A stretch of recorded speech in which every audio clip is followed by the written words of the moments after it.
nous ne pouvons pas interdire à M. Kazadi, à l'honorable Kazadi, de s'exprimer, mais il lui appartient, au nom de la liberté, de s'exprimer avec responsabilité.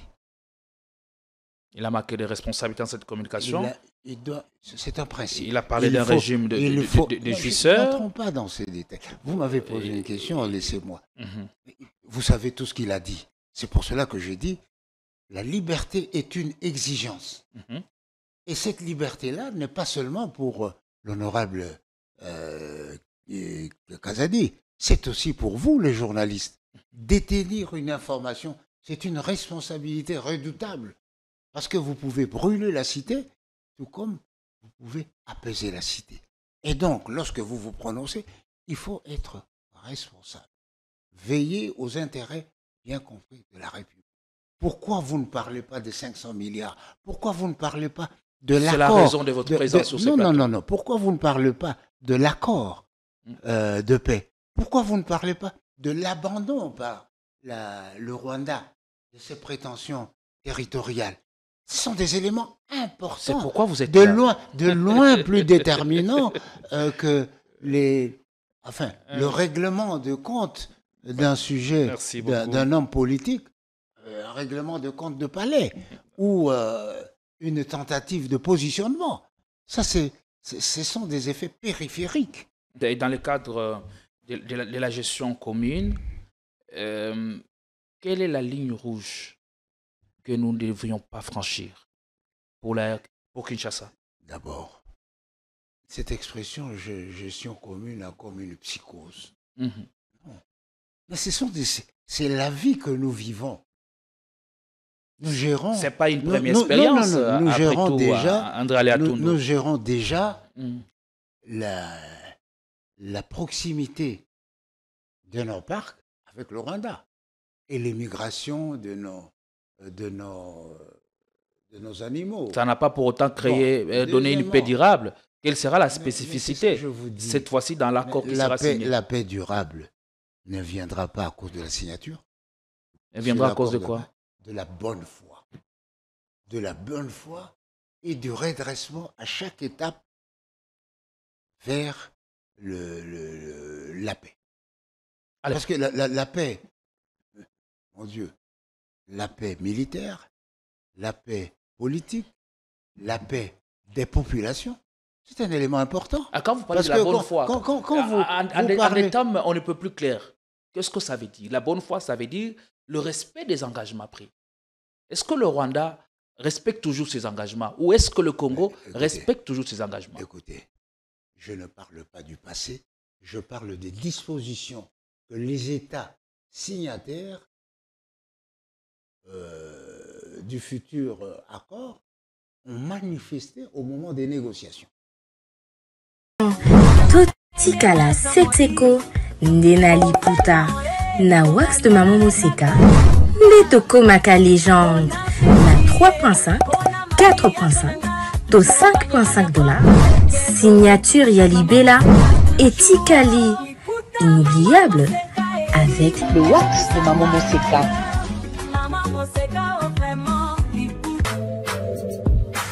Pour un mariage chic, élégant et de haut standing, voici la salle Continental House Funa.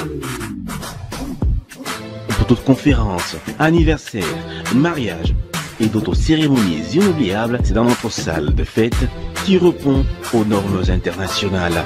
La magnifique salle Continental House Funa dispose d'une capacité de 500 invités et met à votre disposition la sonorisation, la décoration, bref, tout ce qu'il vous faut pour une nouvelle expérience dans la célébration de vos événements historiques. L'hôtel Continental House Funa dispose en outre d'un service et du matériel de qualité et de haut de gamme. Nous sommes sous Limité, première rue, avenue des Charpentiers, numéro 1444, référence hôpital Achichi.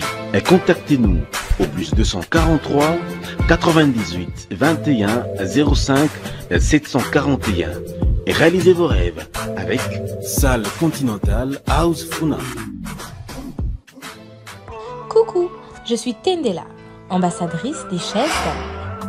Fini les événements avec des chaises qui ne ressemblent à rien. Fini les fêtes ou le deuil avec des chaises qui ne nous honorent pas. Fini les décorations avec des chaises de l'humiliation. Venez vous procurer les plus belles chaises de la capitale à petit prix.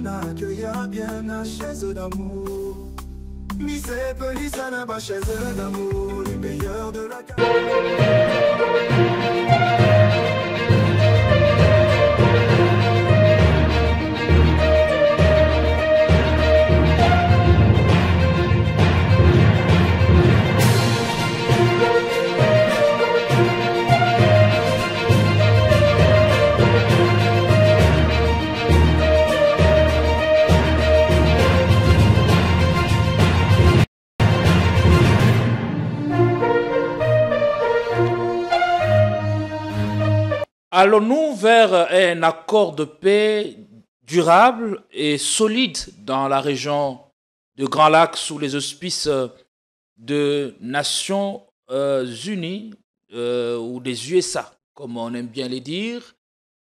Nous allons certainement nous interroger sur le rôle et l'impact déterminant que pourrait avoir la médiation américaine sur le cours des événements avec la signature prochaine du projet d'accord à la mi-juin. Quelles sont les garanties? Est-ce que le Grand Congo en sortira gagnant ou perdant? Ce sera la grande question que nous allons certainement nous poser. Et on en parle dans un instant avec un vieux routier de la politique congolaise, fin connaisseur de ses arcanes. Il a par le passé occupé certains postes de responsabilité. Il a encore de la rage ou encore de l'ambition, mais aussi de réponses à donner aux questions multiformes qui secouent notre pays. Alors, sur ce plateau, nous allons certainement essayer de nous accommoder sur son expérience et sur sa capacité d'analyse pour essayer de trouver solution ou encore ces analyses qui sont précieuses nous permettront à toute la République de bien retomber sur ses jambes et de baliser la voie vers la paix que nous désirons tant. Merci de nous retrouver. Vous êtes bien sûr sur Politikon, la force du détail. On va essayer encore d'approfondir cette question submentionnée avec André Alain Atundu Lioko, ancien ambassadeur, ancien porte-parole de la majorité présidentielle. Eh bien, il reste toujours dans l'arène de la politique. Comment vous sentez-vous et bienvenue d'abord chez nous? Merci pour la bienvenue. Pour le reste, je me sens en forme. La question, c'est, vous avez survécu à toutes les générations ou à bien à tous les régimes. Comment vous essayez d'appréhender les défis auxquels notre nation se présente actuellement? Ce n'est pas la première fois que notre nation se présente et des défis, n'est-ce pas? Déjà, après quelques jours d'indépendance, on se battait pour l'unité du pays. Des années après, on s'est battu pour l'unité du pays toujours, avec les mercenaires, les diabos, et puis les guerres du Chabat, etc. Et chaque fois, notre nation, la République démocratique du Congo, en est sortie vainqueur à cause de la foi inébranlable de ses concitoyens dans l'avenir de notre pays et surtout dans le rôle qu'il doit jouer en Afrique. Et vous êtes président national d'un parti politique. Et comment se pose votre parti politique? Et c'est quoi la grande mission en étant à la tête d'un parti politique? Je disais tantôt, vous êtes fin connaisseur des arcanes de la politique congolaise. On ne vous connaît pas aujourd'hui, depuis longtemps. Et face à la mutation, la société qui est en pleine mutation, quel rôle vous essayez de jouer dans ces contextes précis votre génération, quelle est votre grande responsabilité en ces temps ici où on doit émettre sur la même longueur d'onde et avoir la même compréhension des faits?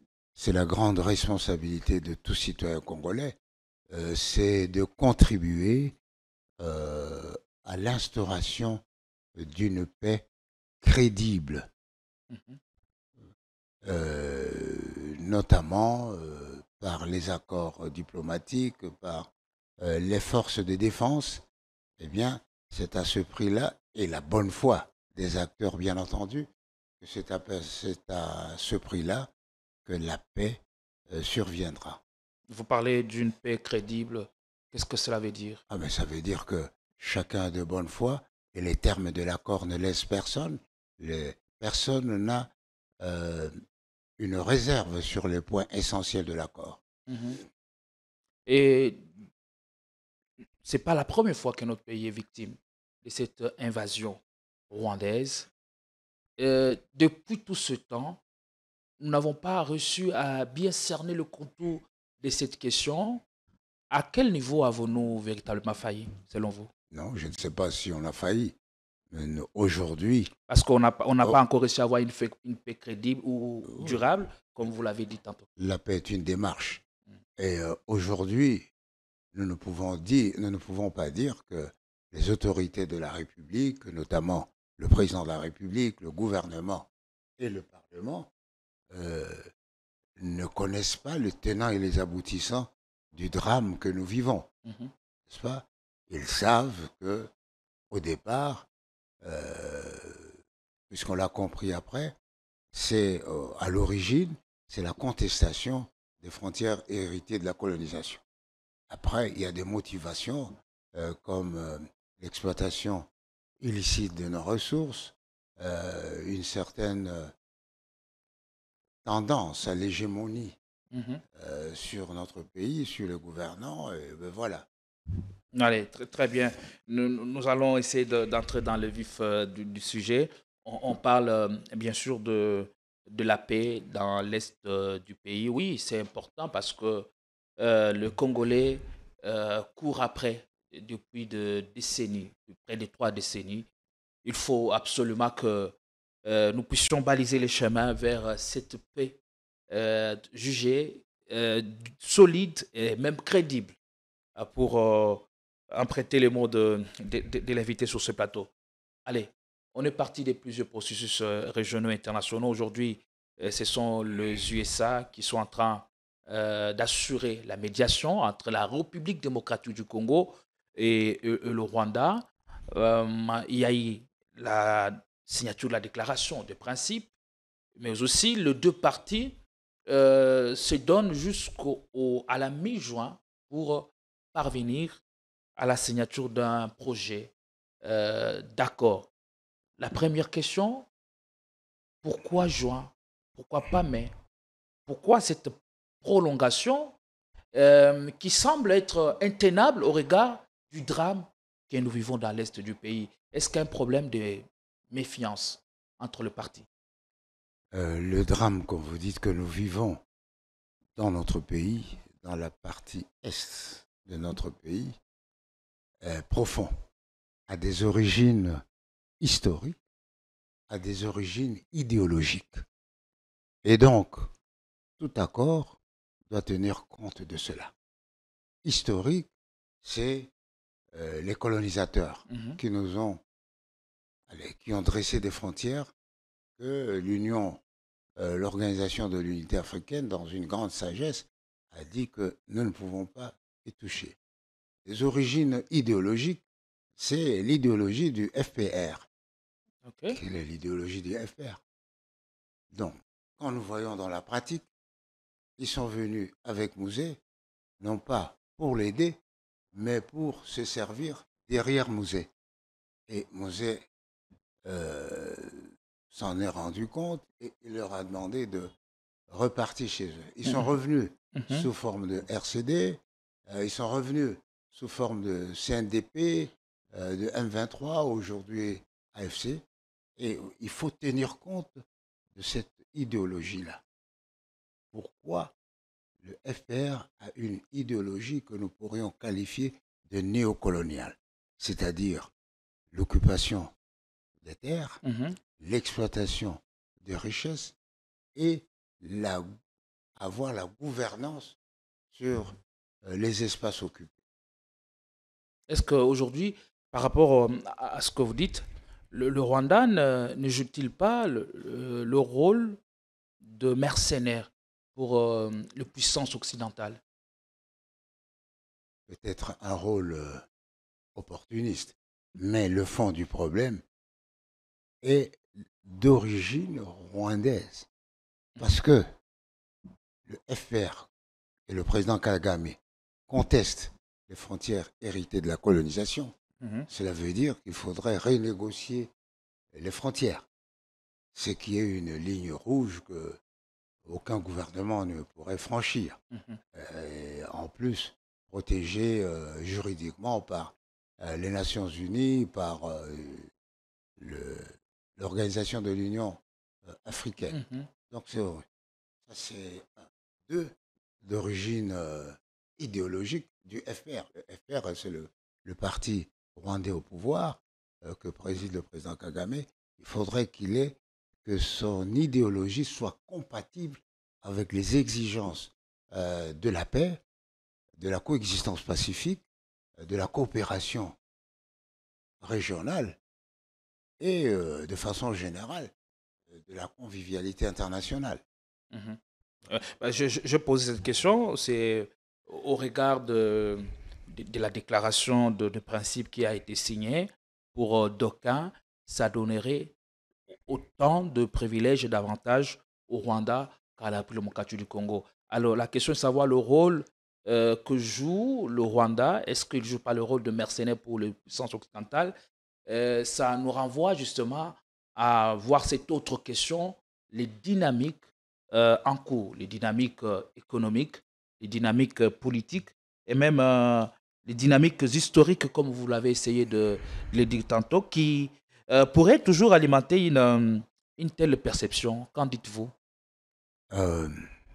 Lorsqu'on va à une négociation, on y voit pour protéger ses intérêts, avec la disposition d'esprit de céder ce que l'on peut et de retirer ce que l'on peut.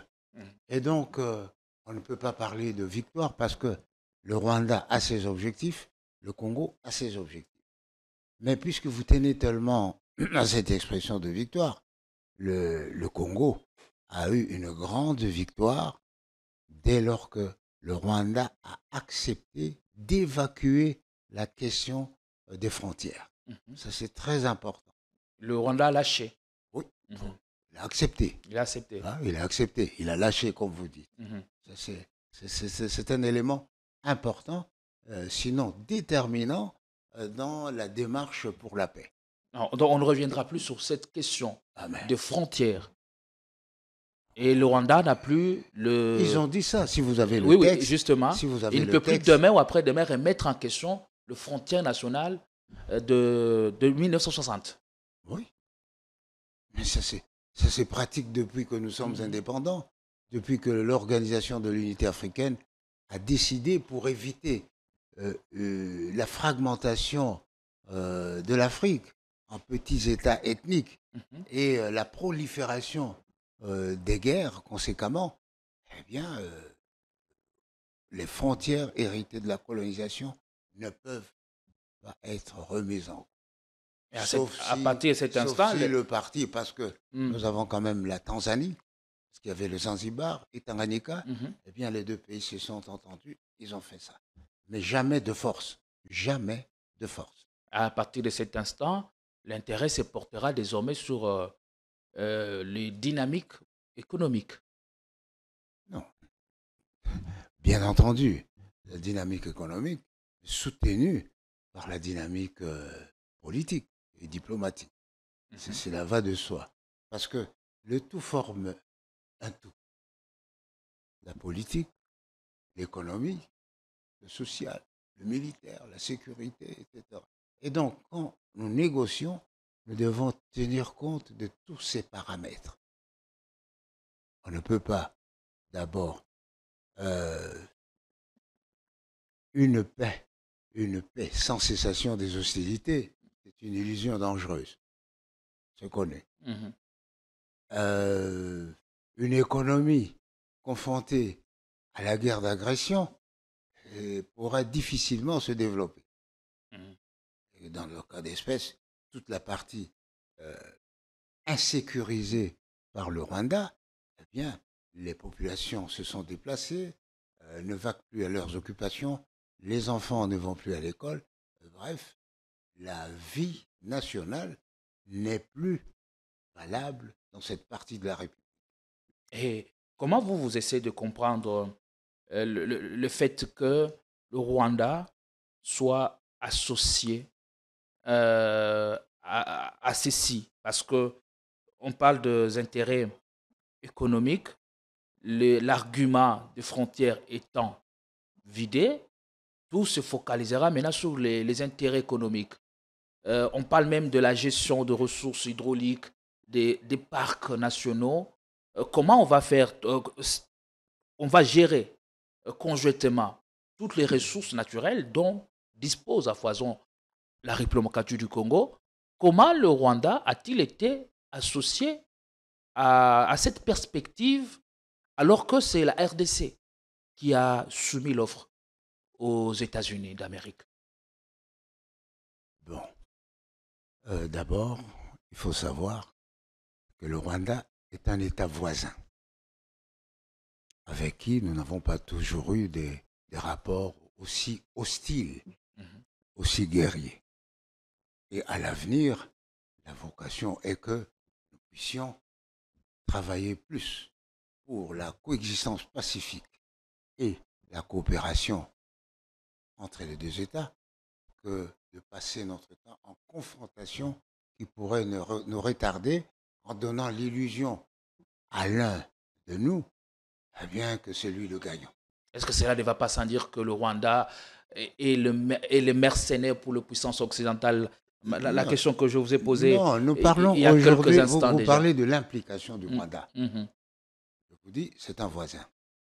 Et avec ce voisin, nous avons des situations structurelles, comme les rivières qui passent du Congo, au Rwanda, etc.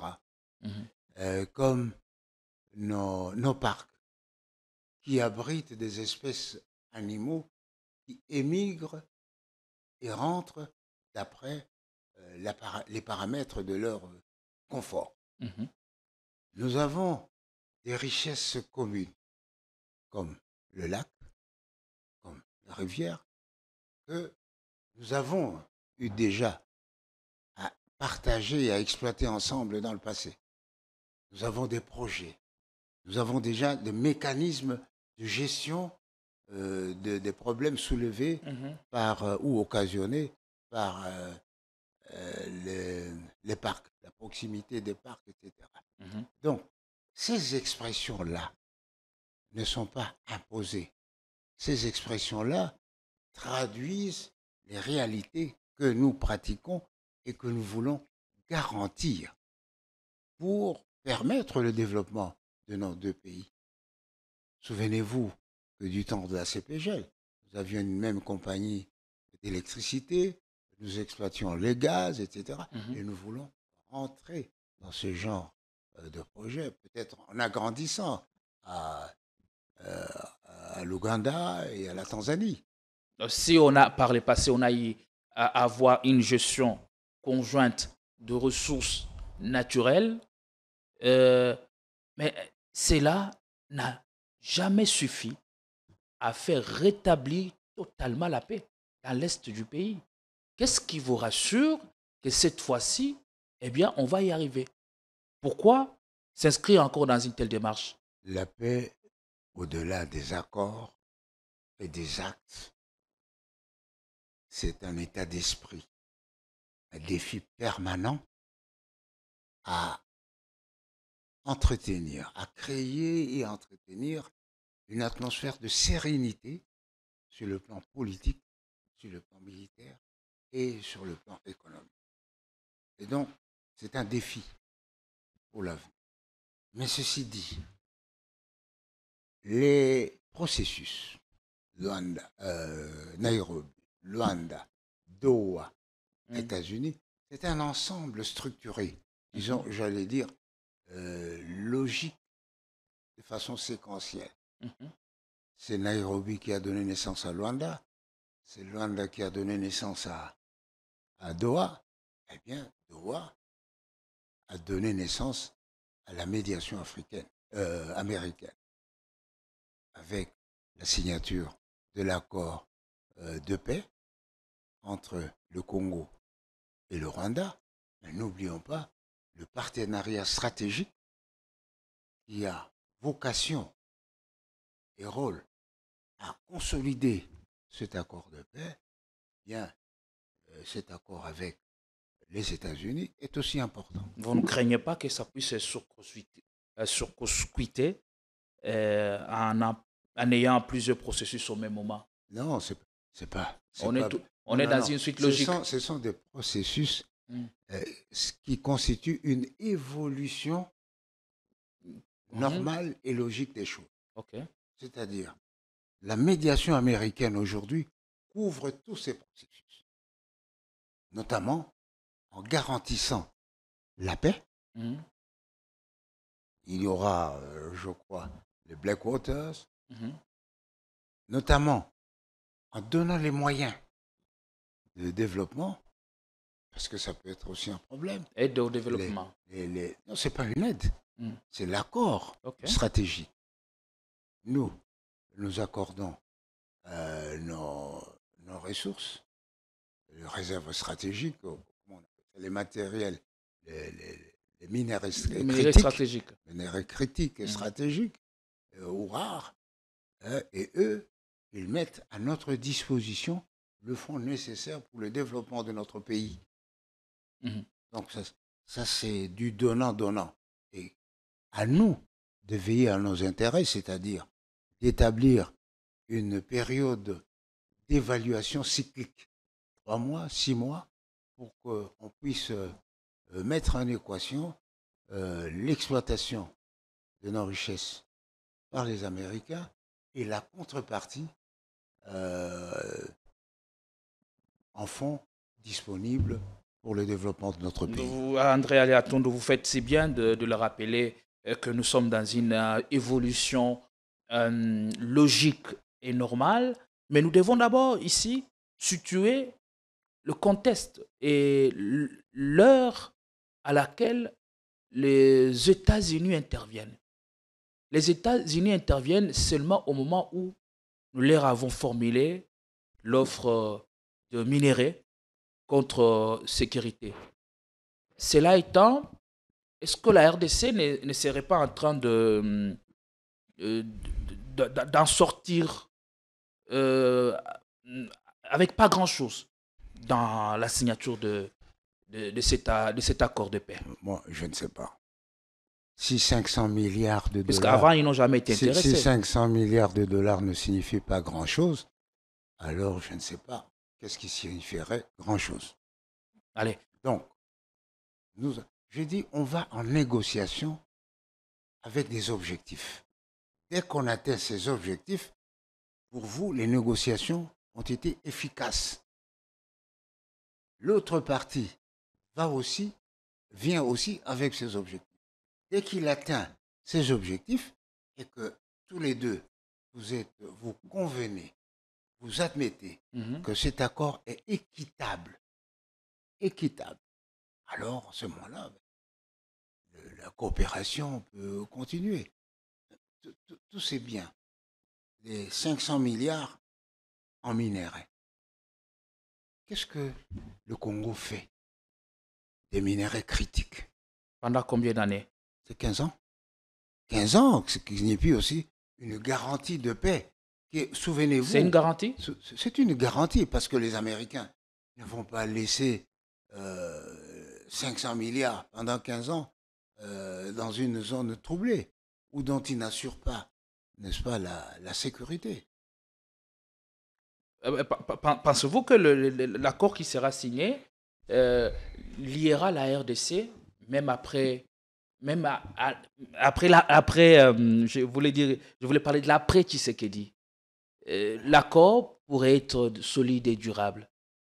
Est-ce que le paramètre d'existence de la République du Zaïre, c'est le président en exercice? Tshisekedi signe des contrats pour la République et non pour Tshisekedi. Mais qui peuvent être renégociés.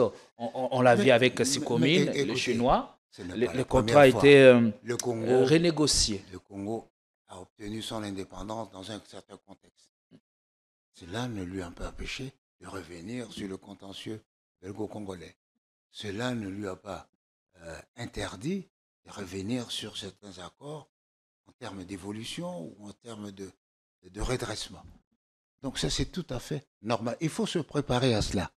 Nos négociateurs doivent être affûtés et prévoir, tant que faire se peut, toutes les difficultés ou tous les avantages que pourraient occasionner les accords qu'ils négocient aujourd'hui.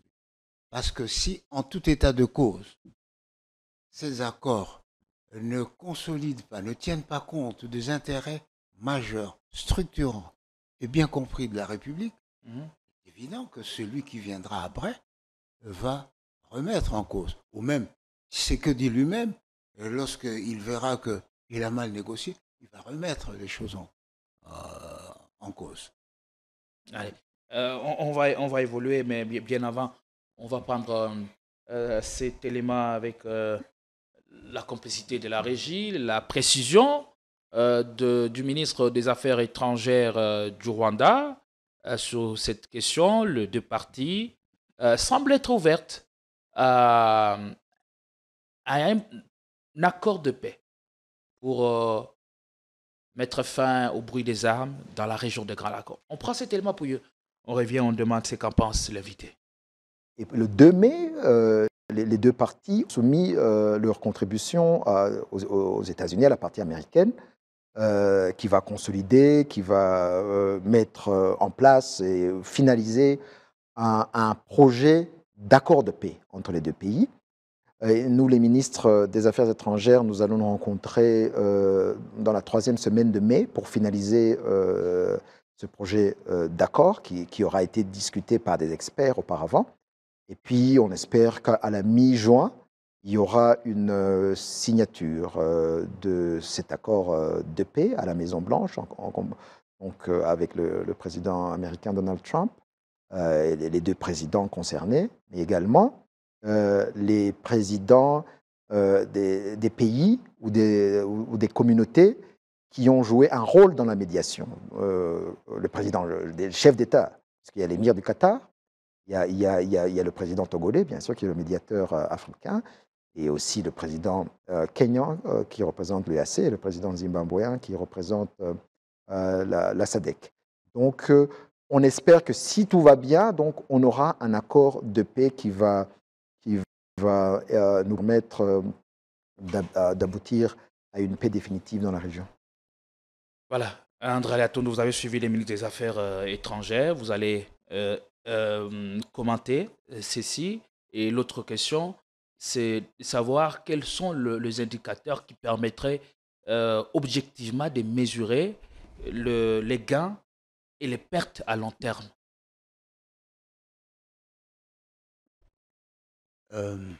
L'évolution ou l'avancement dans l'application d'un accord se fait par les actes qui confirment cet accord et non par la présomption de bonne foi.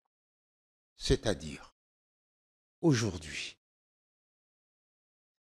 que le Rwanda ne remet plus en cause nos frontières nationales. Nos frontières. C'est déjà une avancée. 2.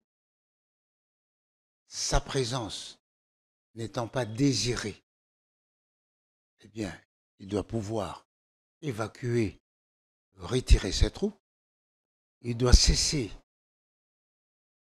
tout soutien éventuel ou réel avec le groupe en rébellion. Ça, ce sont des éléments qui peuvent permettre. Et alors, sur le plan, on va dire même économique, si nous avons le projet, par exemple, de construire un barrage sur la Ruzizi, et que le Rwanda vient avec ses experts et que nous travaillons ensemble, ça, ce sont des éléments d'avancée. Mais ça n'arrive pas en une fois. Ce sera pendant une longue période. Allez, et la question, les indicateurs qui permettraient de mesurer objectivement... Mais c'est ça que j'ai dit, ce sont les indicateurs que je vous ai donnés. Et les pertes à long terme, vous saurez aussi les mesurer? Les pertes à long terme, ça veut dire quoi? Nous avons un contrat, disons, un traité ou un accord qui dure. On n'a pas déterminé que l'accord de paix, c'est pour 15 ans. Non, c'est un accord de coexistence pacifique entre États voisins. Okay. Et donc, régulièrement, on doit pouvoir évaluer dans le cadre de commissions mixtes où on en est et quelles sont les difficultés que nous avons à atteindre l'objectif fixé en commun. Mais en suivant le ministre des Affaires étrangères, dans son speech, il se dégage une sorte de méfiance. Il n'en est pas si certain. Allez, comment parvenir à vider cette méfiance entre le parti et avoir un même esprit, regarder dans la même perspective des choses à juger? Est-ce que, à ce moment-là, qu'est-ce qui va déterminer ou qu'est-ce qui déterminerait la réussite de la signature de cet accord de paix à mi-juin?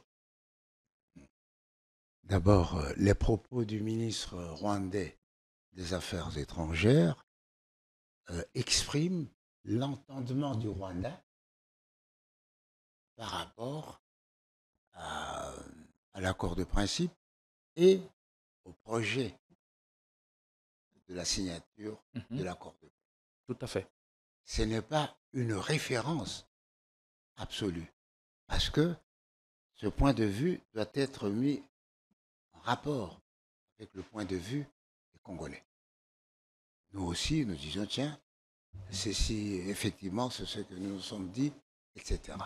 Mais pour le reste, c'est la bonne foi, à travers les actes porteurs qui déterminent les avancées ou le retour en arrière dans la coopération.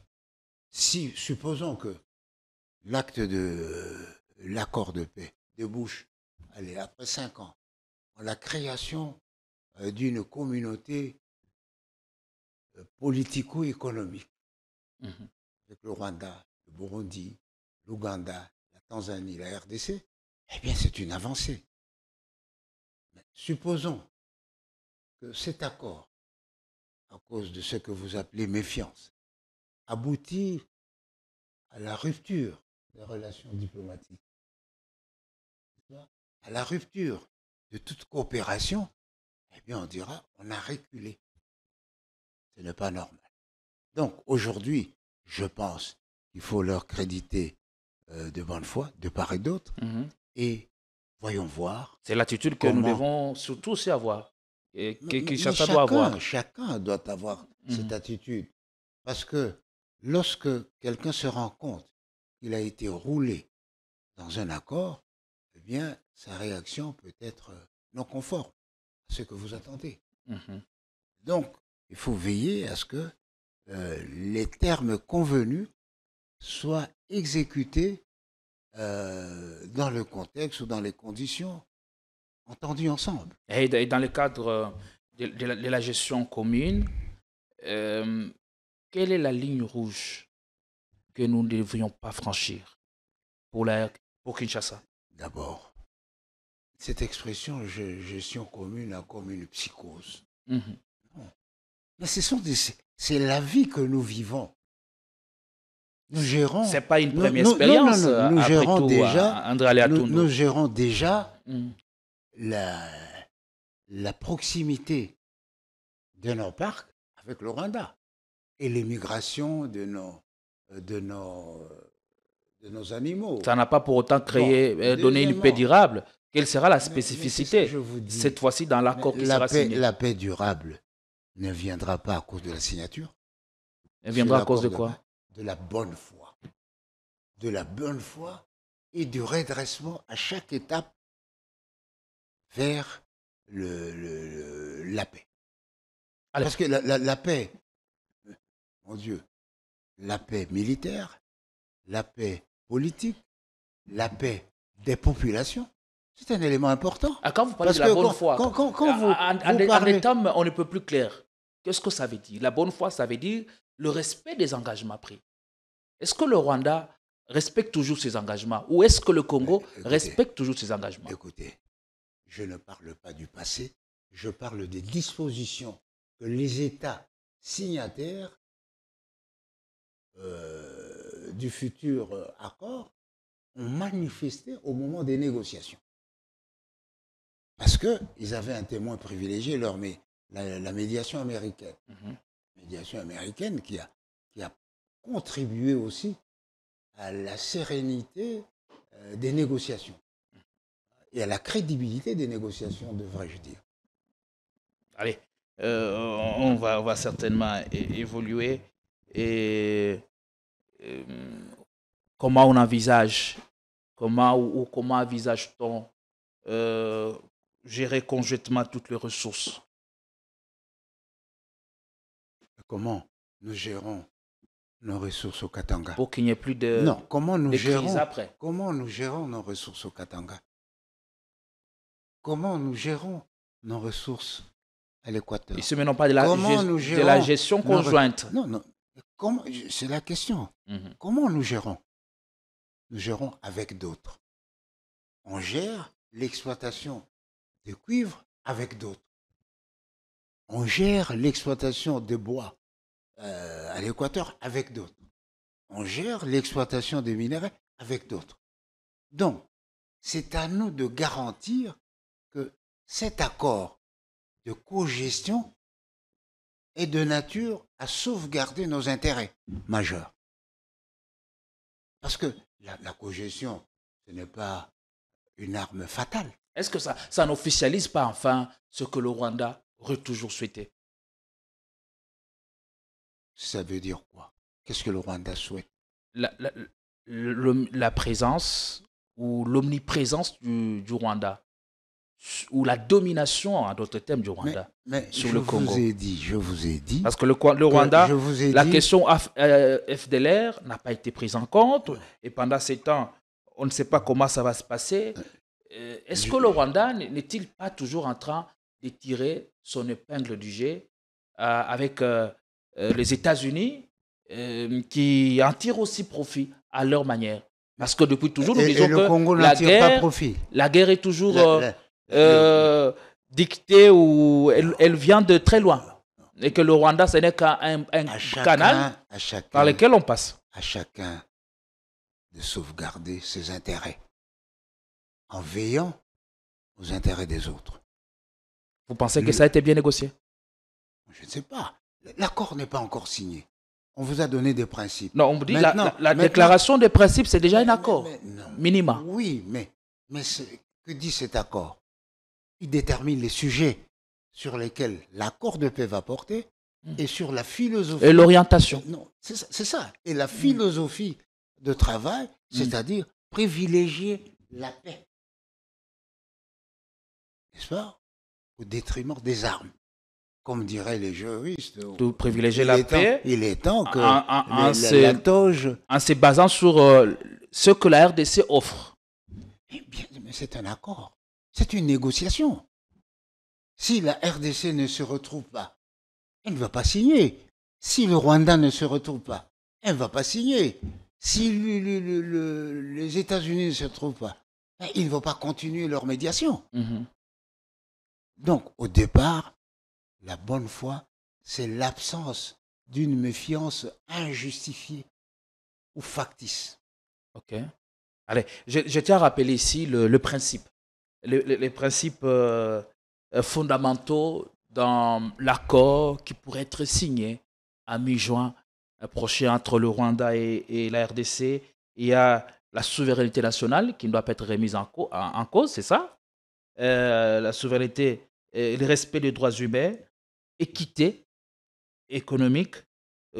Tous ces principes devraient définir cette ligne rouge. Et quels sont les mécanismes maintenant de surveillance et de résolution de conflits par rapport à cette question? Alors, vous venez là d'évoquer l'accord de principe.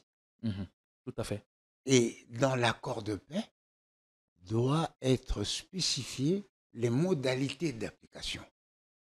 Quand on attend par respect de souveraineté, qu'est-ce que cela veut dire? Quand on attend par reprise des relations diplomatiques, qu'est-ce que cela veut dire? Quand on parle de la coopération ou de la cogestion, qu'est-ce que cela veut dire? Parce que, prenons la cogestion. Pour vous, qu'est-ce que cela veut dire? Qu'est-ce que cela veut dire pour vous? C'est à nos négociateurs de préciser.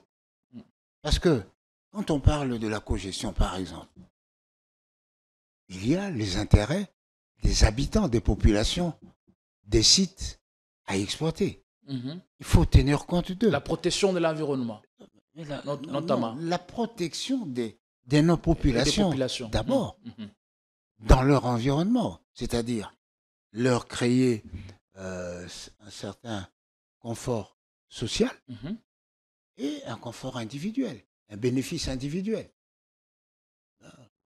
Au Katanga, on le fait. À la fin de chaque année, on donne des étreintes aux chefs coutumiers comme preuve que la terre leur appartient et c'est une sorte de quote-part symbolique. Eh bien, on devra le faire aussi, non seulement dans les endroits que nous traitons aujourd'hui, le Kivu, mais ça devait faire partie de la politique nationale de la République. Chaque fois que nous avons une coopération, d'ailleurs c'est déjà c'est d'application, il faut tenir compte du bénéfice pour les populations locales. Oui, c'est très important. Et vous êtes un fin connaisseur des arcanes de la politique, vous avez été diplomate, d'ailleurs vous restez toujours dans le couloir de la diplomatie, tout ça, vous connaissez à peu près les b.a.-ba de ce que cela exige. Comment nos négociateurs devraient se comporter lors des négociations et quels devraient être aussi les profils qu'il faut pour qu'on y arrive ou qu'on arrive à cet objectif et ne pas tomber dans les pièges de négociateurs de l'autre partie. Si ceux qui vont négocier la paix doivent avoir des éléments constitutifs de la paix, ces éléments qui peuvent être occultés par l'autre partie, négligés ou ignorés. Et donc, c'est à nos négociateurs de dire non, retirez vos troupes, mais en contrepartie, nous consolidons la base de Rumangabo. Nous allons installer nos troupes là-bas. Nous allons augmenter la surveillance des frontières par la DGM. Voilà. Et eux aussi vont dire, bon, nous aussi, eh bien, nous aurons par exemple une base à Gisenyi. Et donc, ce sont là les objets, les éléments de négociation. Donc, il faudra que l'on soit surtout intransigeant sur certains termes d'accord. Mais nous devons être efficaces sur ce que nous voulons, sur les objectifs que nous voulons atteindre. Si nous voulons la paix, qu'est-ce que ça signifie? Le retrait de troupes rwandaises, le retour des populations, la reprise des activités économiques et des activités d'éducation. Alors, pour garantir tout cela, il faudrait que nous ayons des éléments de défense à la hauteur des enjeux. On dira par exemple, bon, écoutez, à Goma, il y aura une base de police pour surveiller toute la contrée, etc. Et que pensez-vous de ceux qui disent que la RDC négocie en position de faiblesse? Ce qu'il faut démontrer, diraient les géomètres. C'est une thèse qu'il faudrait démontrer. D'abord, il le démontre. Je ne pense oui, pas. Il le prouve par le fait que des localités, territoires sont sous contrôle du M23. Mais nous négocions pourquoi? Quand on négocie pour la paix, je vous ai dit ici, la première condition, un des éléments de bonne foi, c'est la cessation des hostilités et le retrait des troupes. L'absence de soutien aux éléments en rébellion. Est-ce qu'eux, ils savent exactement? Moi, je pense que ceux qui disent cela, ça dépend dans quelle catégorie de citoyens il faut les placer. Si les citoyens lambda, c'est à cause d'une certaine méconnaissance des réalités. Ils voudraient connaître, mais malheureusement, ils ne peuvent pas tout connaître. Si c'est du côté politique, ils voudraient avoir le pied dans l'étrier, c'est-à-dire être impliqués. Être impliqué. Ben, malheureusement, c'est le président de la République qui mène les négociations avec les gens qui l'estiment comme négociateur approprié pour tel objet. Allez, très bien.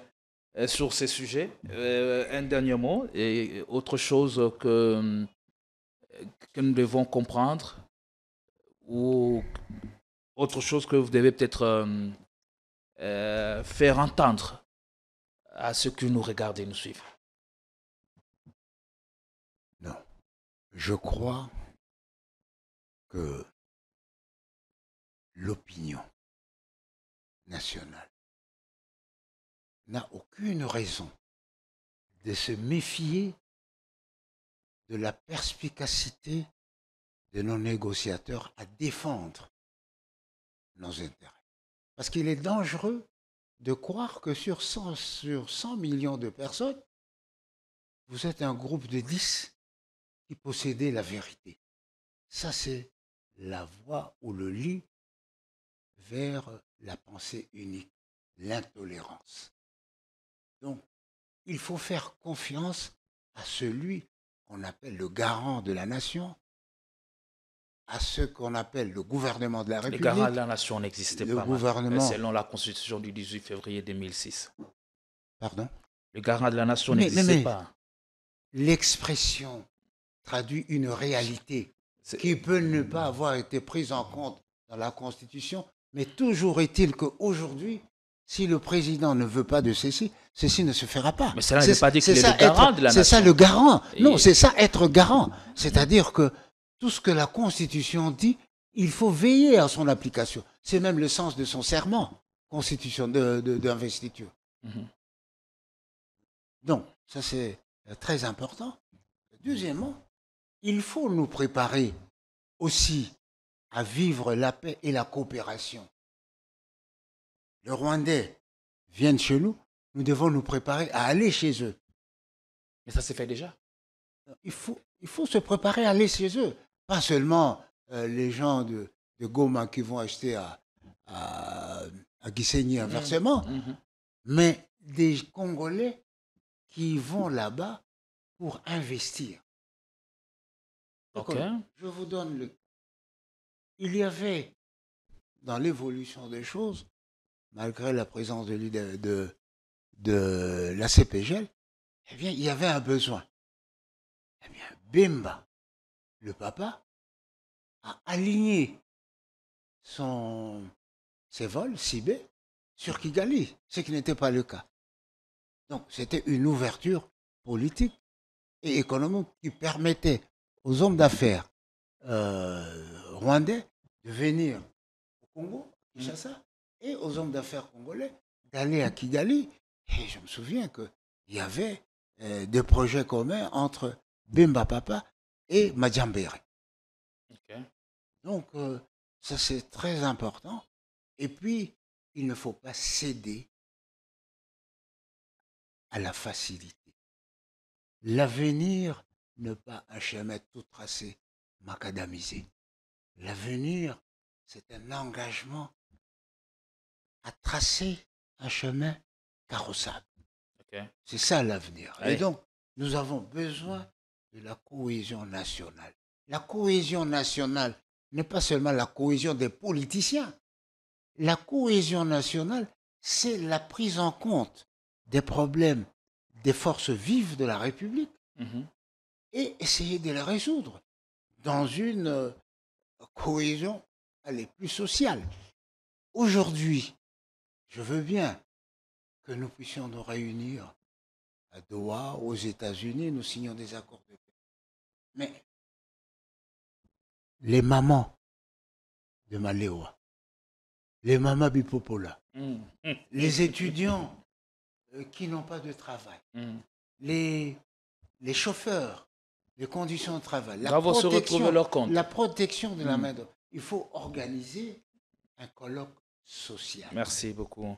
On va terminer, on va se quitter par là. Merci d'être passé, mais je m'en voudrais si je ne vous pose pas cette petite question sur un sujet d'actualité.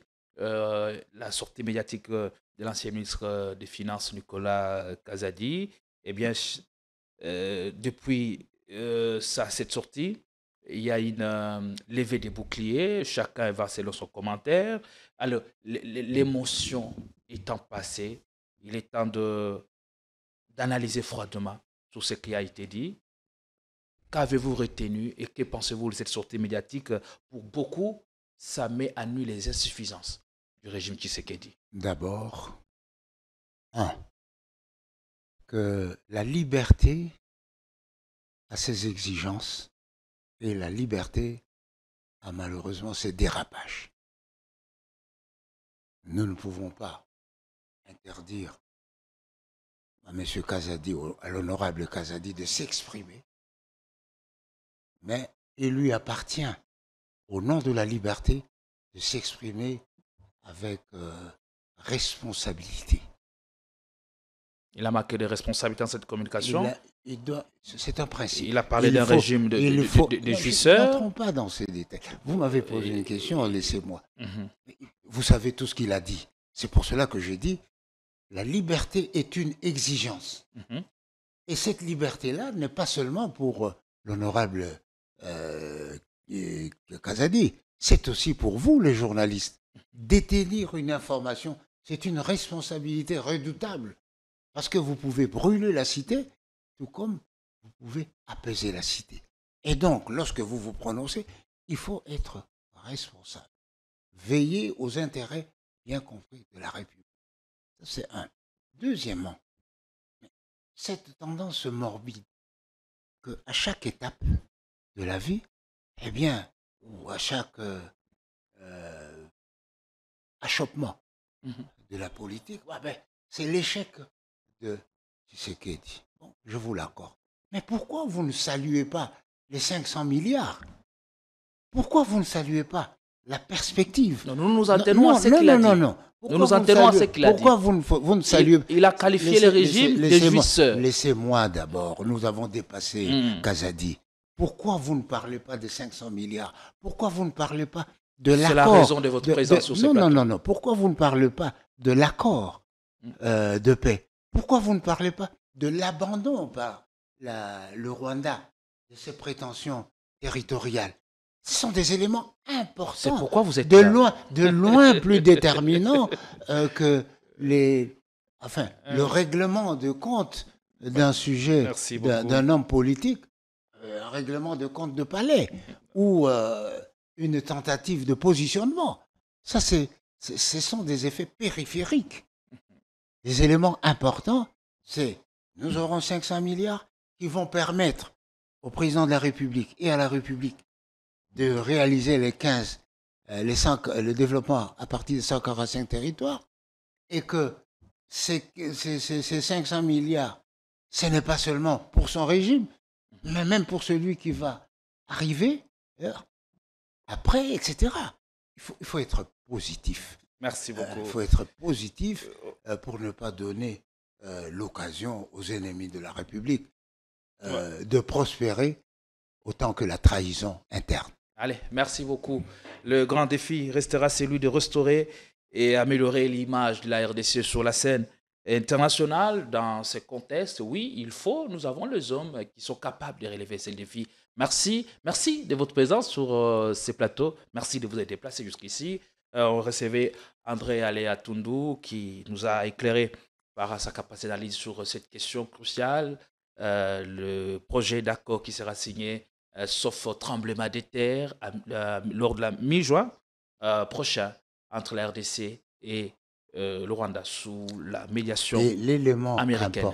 L'élément important. Terminé, j'étais déjà en train de les annoncer l'émission.